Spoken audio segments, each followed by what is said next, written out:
जी हाँ फ्रेंड्स, आप लोगों ने थंबनेल में जो देखा है बिल्कुल सही देखा है। आप लोगों में से 99% लोग टैली की ये ट्रिक नहीं जानते हैं कि सेल्स या परचेज वाउचर को एंट्री करते टाइम आप पॉज कर सकते हैं और पॉज करने के बाद किसी दूसरे वाउचर में जाकर आप एंट्री करके वापस से जब सेल्स या परचेज वाउचर में आएंगे तो आपकी एंट्री एज इट रहेगी जहां पर आपने उसे पॉज किया होगा। तो फ्रेंड्स, अगर आप लोगों को ये ट्रिक जाननी है जो कि बहुत ही बढ़िया ट्रिक है, तो आप लोग ये मेरी जो वीडियो है पूरी कंप्लीट देखिएगा, बीच में स्किप मत कीजिएगा। और मैं इसके लिए पवन सर को थैंक्स कहना चाहूंगा जिनकी वजह से मुझे भी ये ट्रिक पता चल पाई है। आज से पहले मुझे भी ये ट्रिक नहीं पता थी।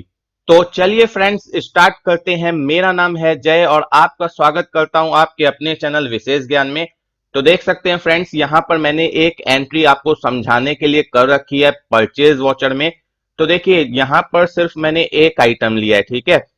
आप अगर मानकर चलिए परचेज या सेल्स वॉचर में एंट्री कर रहे हैं और आपने आधी से ज्यादा एंट्री कंप्लीट कर लिए, यानी इसमें आपने 10 से 15 आइटम ऐड कर लिए हैं, और उसके बाद आपको याद आता है कि मुझे पेमेंट वॉचर में कोई एंट्री पास करनी है या रिसीट वॉचर में कोई एंट्री पास करनी है, यानी अकाउंटिंग वाउचर के अंदर ही आपको रहना है, उसके बाहर नहीं निकलना है, तब आपकी ये ट्रिक काम नहीं करेगी।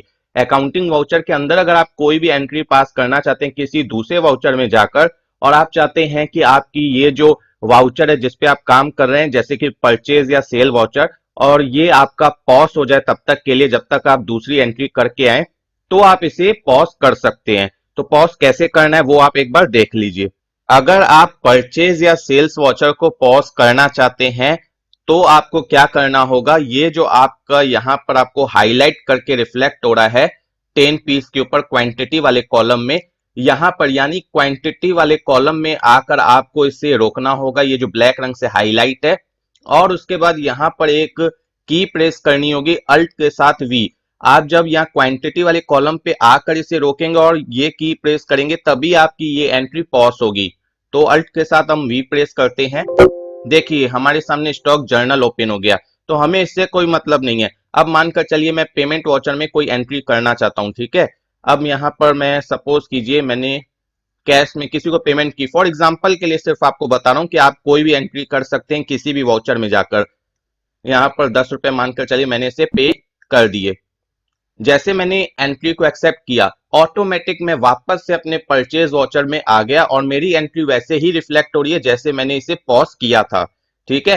तो इस तरीके से आप कर सकते हैं। इसके अलावा मानकर चलिए अगर कभी आपको रिफ्लेक्ट नहीं हो रही एंट्री करने के बाद भी, या मानकर चलिए आप किसी वाउचर में गए लेकिन एंट्री नहीं पास की और आपको वापस से परचेज वॉचर में आना है जहां पर आपने एंट्री पॉज की थी, तो उस केस में आपको स्कैप बटन यानी ईएससी का जो बटन होता है उसे आपको प्रेस करना होगा। आप अपने आप परचेज वॉचर में पहुंच जाएंगे। या तो आपने एंट्री कंप्लीट कर ली होगी तो ऑटोमेटिक पहुंच जाएंगे, या अगर एंट्री कंप्लीट नहीं किया बीच में फिर आप वापस से आना चाहते हैं किसी वॉचर में जाकर, वापस से फिर से परचेज या सेल्स वॉचर में आना चाहते हैं, तो आपको स्कैप बटन प्रेस करना होगा, ठीक है।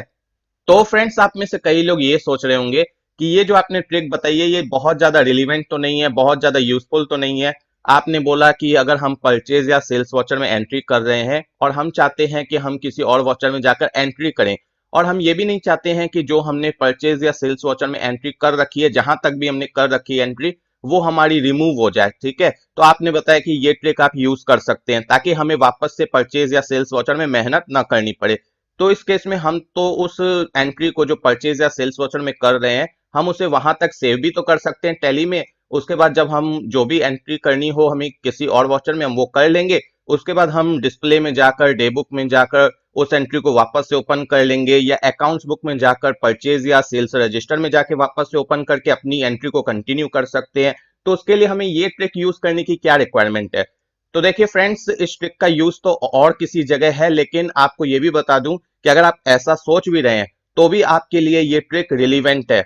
देखिए, जैसे मानकर चलिए अगर आपने ये एंट्री को सेव कर दिया होता, ठीक है, तो उस केस में क्या होता कि अगर आप मानकर चलिए पेमेंट या रिसीट वॉचर में या कॉन्ट्रा वॉचर में जाके एंट्री कर लेते, उसके बाद आपको क्या करना होता, उसके बाद आपको जाना होता डिस्प्ले में, डे बुक में जाते, या अकाउंट्स बुक में परचेज या सेल्स रजिस्टर में जाते, वहां एंट्री को वापस से ओपन करते। उसके बाद फिर उसमें एंटर एंटर करके अपनी जो प्लेस है जहां पर आपको आगे कंटिन्यू करनी है वहां पर आपको जाना पड़ता। लेकिन इस केस में आपको क्या कर रहा है, शॉर्टकट है ये, यानी आप अकाउंटिंग वाउचर से बाहर नहीं निकले, आपने जो एंट्री करनी है किसी और वाउचर में आपने वो कंप्लीट की और ऑटोमेटिक वापस से आप इसी वाउचर में आ गए जहां पर आप एंट्री कर रहे थे। तो फ्रेंड्स यहां तक तो आपने समझ लिया। अब मैं आपको बताने जा रहा हूं कि इस ट्रिक का सबसे ज्यादा यूज कहां पर आता है। तो देखिए, अगर आपने F11 यानी फीचर्स में ये ऑप्शंस एक्टिवेट रखे हैं, मेंटेन बिल वाइज डिटेल्स, और इसके अलावा ये जो मेंटेन बजट एंड कंट्रोल है इसे यस रखा है, तो इसका इफेक्ट तो आप सभी को पता होगा कि क्या होता है कि हम लोग अपने जो डेटर्स होते हैं उसके लिए हम यहाँ पर लिमिट लगा सकते हैं, मतलब कि उसे हमें कितना उधार माल देना है। तो देखिए, जैसे फॉर एग्जांपल मैं दिखाता हूँ सेल्स वॉचर में, क्योंकि डेटर्स की एंट्री तो सेल्स वॉचर में होती है। यहाँ पर जैसे कि मैंने ये जय है, मैं इसका एक बार आपको लेजर दिखाता हूँ। ये मेरा डेटर है, ठीक है। यहाँ पर मैंने maintain balance bill by bill को यस किया है, फिर उसके डे की लिमिट लगाई है, और उसके बाद यहाँ पर जो क्रेडिट लिमिट है वो मैंने 10,000 रुपए डाल दी है, सिर्फ आपको समझाने के लिए, ठीक है। उसके बाद ये जो ऑप्शन होता है यूजिंग पोस्ट डेटेड ट्रांजेक्शन, इसका क्या मतलब होता है, इसे मैंने यस क्यों किया है। जैसे मानकर चलिए मैंने 10,000 की लिमिट तो लगा दी, अब क्या है कि मैंने 10,000 का माल दे दिया सामने वाले को, उसके बाद हुआ क्या कि फिर उसने मुझसे माल की डिमांड की 2-4 दिन बाद कि मुझे और माल चाहिए। तो अगर मैं उसे मना कर दूं कि और माल मैं नहीं दूंगा, तो उससे क्या होगा कि सामने वाले को बुरा लगेगा कि मुझ पर विश्वास नहीं है, या सामने वाला फिर किसी और से माल ले लेगा और आगे से फिर मुझसे काम करना बंद कर देगा या धीरे धीरे घटा देगा। तो उस केस में क्या करना होता है कि सामने वाले को बोलना होता है कि ठीक है, आपकी पुरानी पेमेंट तो एज इट है, आप एक काम करो, ये जो नया माल आप लोगे इसके अगेंस्ट में आप मुझे चेक दे दो, तो मैं फिर जैसे 10-15 दिन की बात की चेक दे दो, तो मैं आपको माल दे दूंगा, यानी सिक्योरिटी आप ले लेंगे उस माल के एवज में। तो उस केस में आपको क्या करना होता है कि ये ऑप्शन यस करना होता है, क्योंकि उसने चेक तो दी है, आपने पेमेंट अभी क्लियर तो नहीं की है, यानी आपके अकाउंट में पैसे आ तो नहीं गए, आपको उसने 15 दिन 20 दिन बाद की पोस्ट डेटेड चेक दी है। अब वो आप एंट्री तो कर लेंगे टैली में, तो उसका इफेक्ट आप डालना चाहते हैं ताकि जब आप सेल्स की एंट्री करें तो वहां पर आपको इसका अफेक्ट पड़े, यानी जो चेक आपको पोस्ट डेटेड मिली है जिसकी एंट्री आप कर चुके हैं अपने रिसीट वॉचर में, उसका अफेक्ट आपको सेल्स वॉचर में पड़े, यानी जब आप एंट्री करें 10,000 से एक्सीड की अगर आप उसे क्रेडिट लिमिट देना चाहते हैं तो एंट्री करें तो वहां पर इस एंट्री का पोस्ट डेटेड ट्रांजेक्शन का अफेक्ट पड़ जाए, ताकि वो एंट्री सेव हो जाए। अदरवाइज आपकी 10,000 से ऊपर की एंट्री सेल्स वॉचर में सेव नहीं होगी। तो यहां पर देखिए, जैसे अब मानकर चलिए ब्रिक है, ठीक है, 100 100 पीस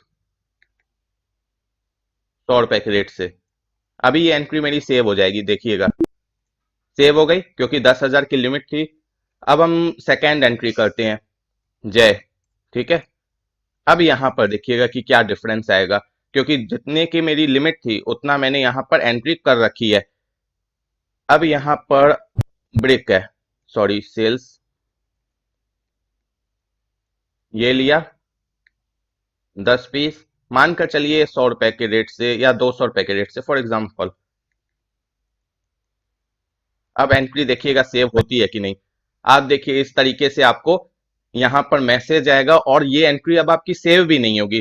तो देखिए फ्रेंड्स, अब यहां पर मानकर चलिए आपने एंट्रीज कर रखी है, बहुत सारे आइटम्स को सेलेक्ट कर रखा है, तो अब आपकी ये एंट्री सेव भी नहीं होगी। जैसे आपको मैंने बताया कि बहुत से लोग सोचेंगे कि हम एंट्री को सेव कर लें, तो इस केस में तो एंट्री सेव भी नहीं होती है। तो उस केस में क्या है कि जो आपने सेल्स वॉचर में मेहनत कर ली है, जो भी आपने यहाँ पर आइटम्स वगैरह सेलेक्ट कर लिए हैं, ये आपको फिर से रिमूव करना होगा अगर आप पोस्ट डेटेड एंट्री करना चाहते हैं रिसीट वॉचर में। जैसे कि सामने वाले ने आपको चेक दी, आप रिसीट वॉचर में एंट्री करना भूल गए, आप डायरेक्ट आ गए सेल्स वॉचर में, आपने बिलिंग करना शुरू कर दिया, और जब आपको इस तरीके का मैसेज आया तो आपको ध्यान आया कि अरे मैंने तो जो पोस्ट डेटेड चेक की एंट्री वो की नहीं है, जिसके कारण यहाँ पर ये जो लिमिट है वो मेरी मतलब घट नहीं रही है, पोस्ट डेटेड चेक की जो हमें पेमेंट आने वाली है वो यहाँ पर लिमिट में माइनस नहीं हो रही है, जिसके कारण ये एंट्री मेरी सेव नहीं हो रही है। तो आपको ध्यान आया कि पहले तो मुझे वो एंट्री करनी है रिसीट वॉचर में।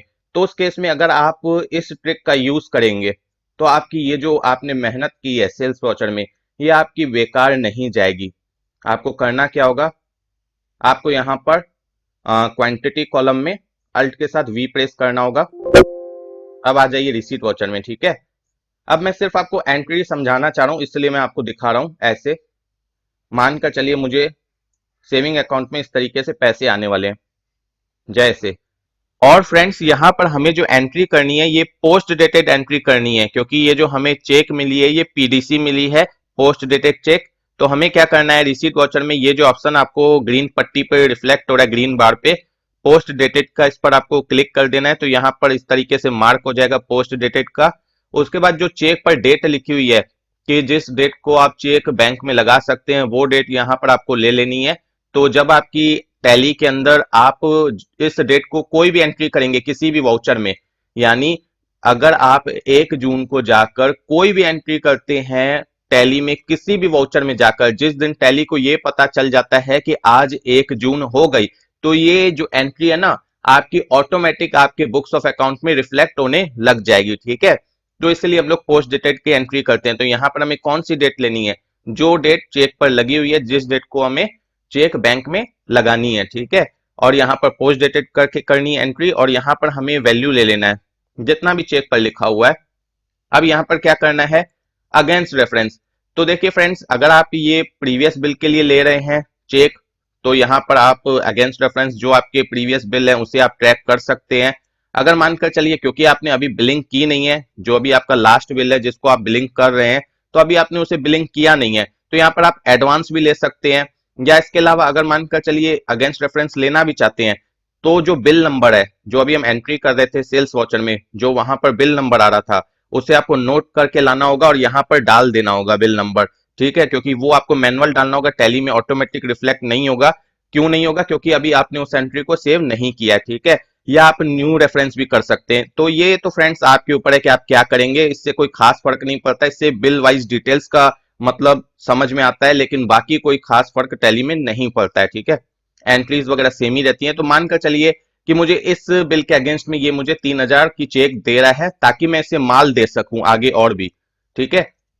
अब यहाँ पर क्या है कि जब हम लोग ये एंट्री को सेव करने जाएंगे तो ये विंडो आएगी। ये विंडो कैसे आती है आपको पता ही होगा, F12 में आपको एक सेटिंग ओपन करनी होती है तभी आपके पास विंडो आती है, अदरवाइज नहीं आएगी। यहाँ पर आपको जो जिस डेट को आपको ये चेक रिसीव हुई है, यानी भले आपको 1 जून को क्लियर होगी, लेकिन आपको रिसीव तो आज की डेट में हो गई है, यानी 1 मई को मेरे केस में। तो 1 मई आपको यहाँ पर डाल देना है, रिसीट की डेट भी डाल देनी है और इस एंट्री को सेव कर देना है। अब इस एंट्री को जैसे मैंने सेव किया, ठीक है, तो अब उसका जो इफेक्ट है ना मेरी इस एंट्री पे पड़ जाएगा। अब देखिए जब मैं इसे सेव करूंगा तो ये एंट्री मेरी सेव हो जाएगी, हो गई। तो मेजर जो आपका यूज होता है ना इस ऑप्शन का, जो मैंने आपको ये ट्रिक बताई, इसका यूज इस केस में होता है। तो फ्रेंड्स अगर आपको मेरी ये ट्रिक पसंद आई है, अच्छी लगी है, तो प्लीज इस वीडियो को लाइक कीजिएगा, इस वीडियो को ज्यादा से ज्यादा शेयर कीजिएगा, और अगर आपने अभी तक मेरे चैनल को सब्सक्राइब नहीं किया तो प्लीज सब्सक्राइब भी जरूर कीजिएगा। Thank you friends for watching my video.